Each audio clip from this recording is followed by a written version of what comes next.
What if I told you an army brought down a fortress with nothing but a shout? A city sealed shut, its gates locked, walls so high, so thick, no force had ever broken through. Unshaken for generations, armies feared it. No one dared challenge it. But then came a nation with no weapons, no ladders, no catapults, just trumpets and silence. For 6 days they marched and said nothing. But then on the 7th day, what happened next would shake the world and echo for generations. This isn't just the story of a wall collapsing. This is the story of a promise fulfilled, a people led by faith, and a God who conquers without lifting a sword. This is the story of the fall of Jericho. African Stories by Ifeanyi God. After 40 years in the wilderness, the journey was nearly over. Israel had crossed the Jordan on dry ground. The river that once stood between them and the Promised Land had parted by the hand of God. Their feet touched Canaan's soil for the first time. Joshua now led the people, a new leader for a new chapter. Behind him stood a nation shaped by manna, miracles, and mercy. Ahead of him loomed a city like no other, Jericho. Its walls towered above the plains, a mighty fortress city with high, impenetrable walls, gates locked, watchmen alert. No army had ever breached it. To Canaan, it was an unbreakable fortress. To Israel, it was the first test of promise.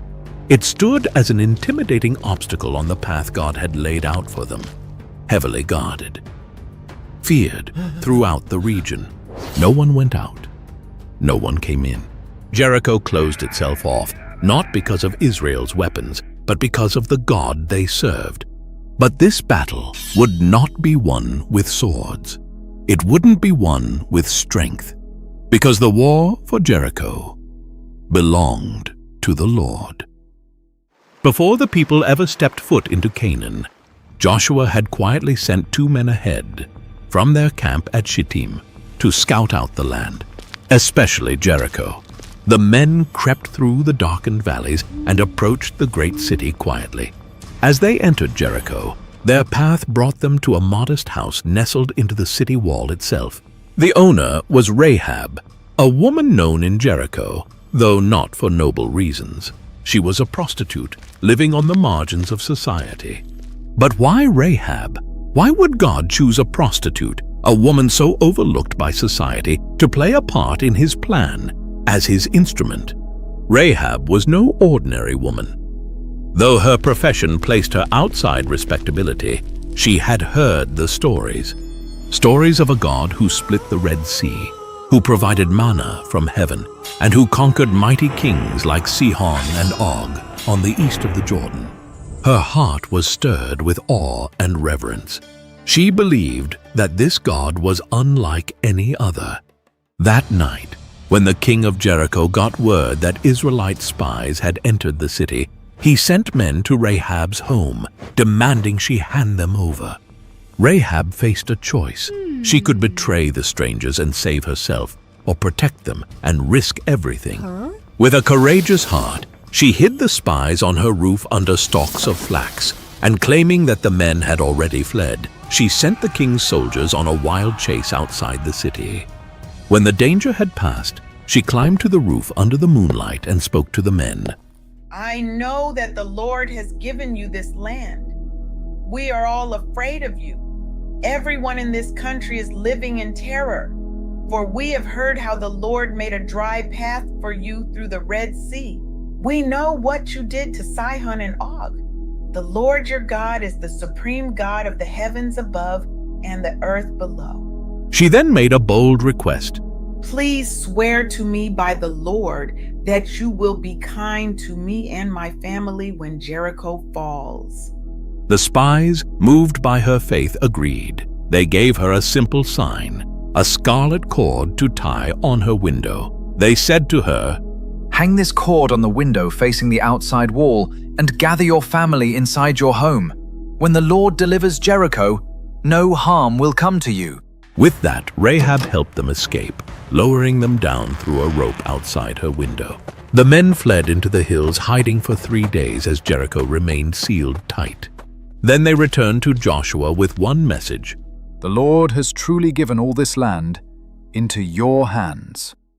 Now, as the Israelites stood on the other side of the Jordan, that old report from the spies echoed in Joshua's mind. Encouraged by their words, he began to prepare the people for battle. But what came next was not a traditional military strategy. There would be no ladders, no battering rams, no siege towers. Instead, God gave Joshua a most unusual instruction. March around the city once every day for 6 days. Have 7 priests carry trumpets of ram's horns in front of the ark.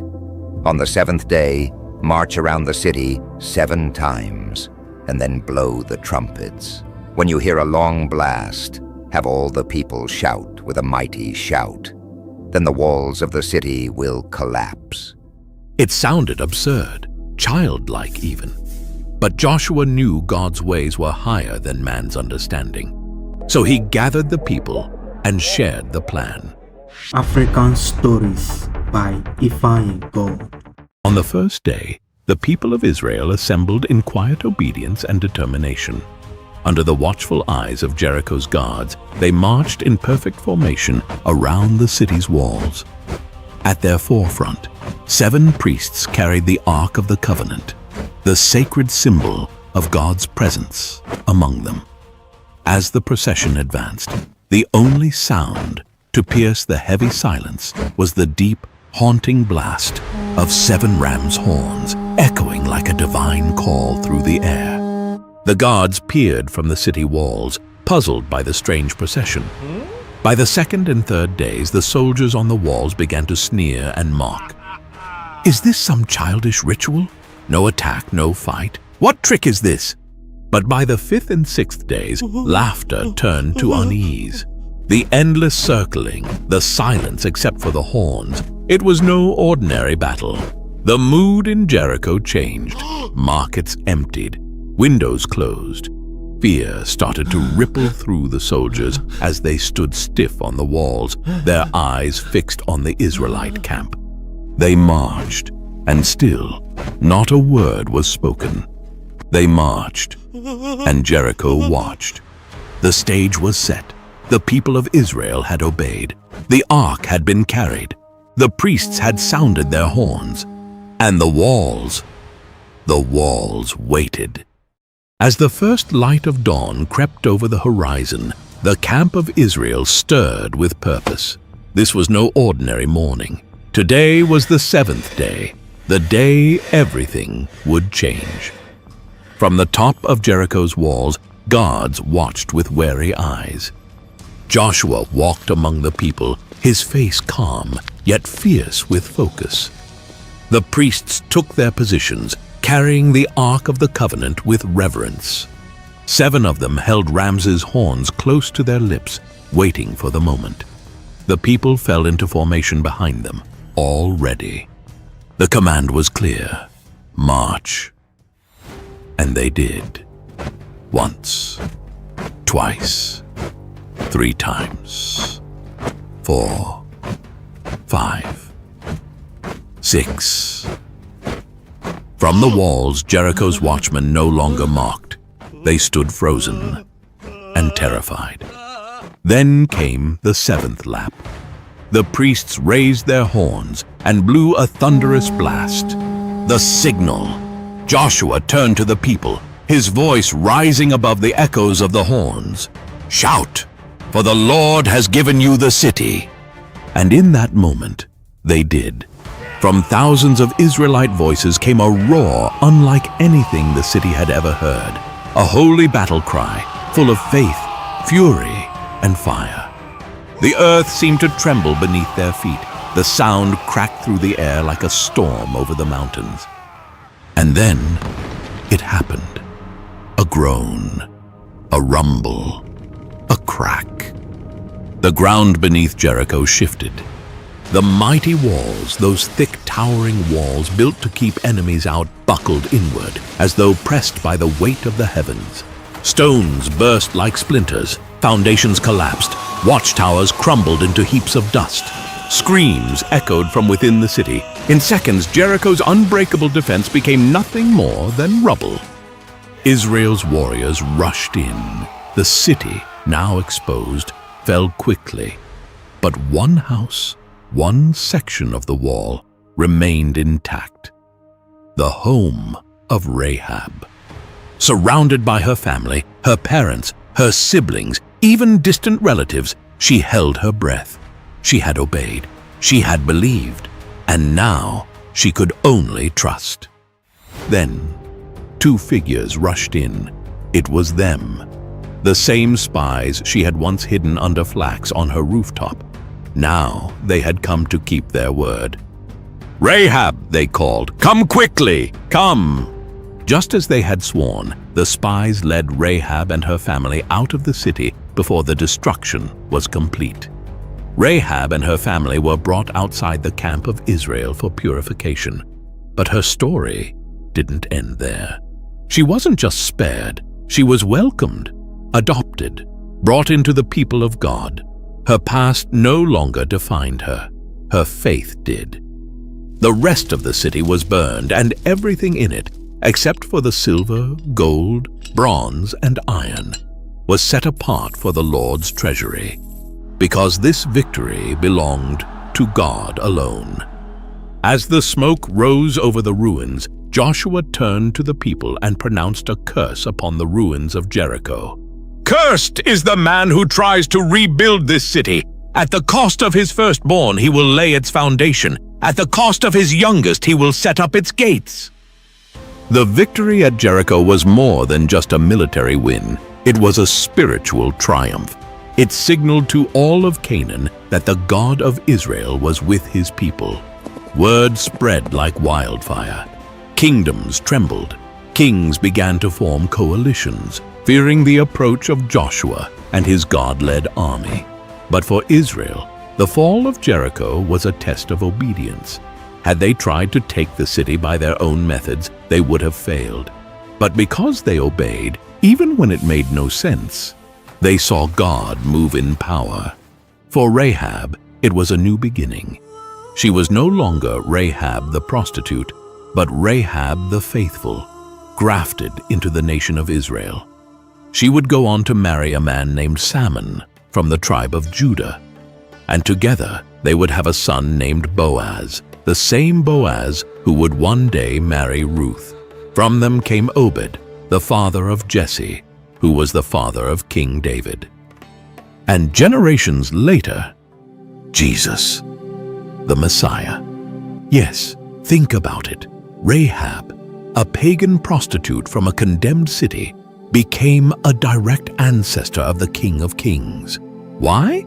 Because she believed, because she acted on that belief, because she hid the spies, hung the scarlet cord, and entrusted her life to the God of Israel. The story of Jericho is more than just a chapter from ancient history. It's a mirror reflecting the power of God, his unchanging faithfulness, and his quiet call to trust him even when we don't fully understand. God's instructions to Joshua and the Israelites seemed strange. Marching silently around a city instead of charging it with swords, shouting only when told. It didn't make sense by human logic, but their obedience, even when it seemed foolish, unlocked God's miraculous power. In many ways, our lives are like that today. How often do we face moments where God's plans don't add up, where the path seems unclear and our faith is tested? Sometimes he asks us to move forward, step by step, without seeing the full picture. In those moments, obedience isn't easy. It often feels risky, even scary. But just as with Israel, obedience is the doorway to miracles. The Israelites did not conquer Jericho by their strength or clever strategy. They won by the hand of God. Our victories in life over guilt, brokenness, addiction, loneliness, injustice, temptation, and many more are not won by might or power, but by the Spirit of the living God working in and through us. And then there is Rahab. Rahab's story shines a light on a truth that can change everything. No one is beyond God's reach. No past is too dark. No mistake too great. Rahab was a woman with a complicated past, living on the edge of society, yet her faith saved her. And not only saved her, but made her part of God's plan for redemption. She became an ancestor of the Savior himself.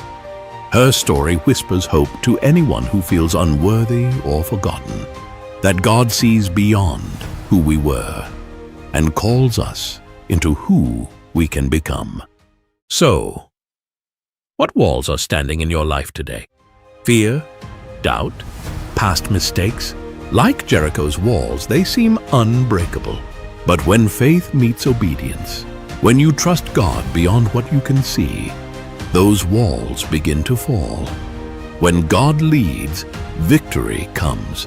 Trust Him beyond your understanding and watch what He will do. African Stories by Ifying God.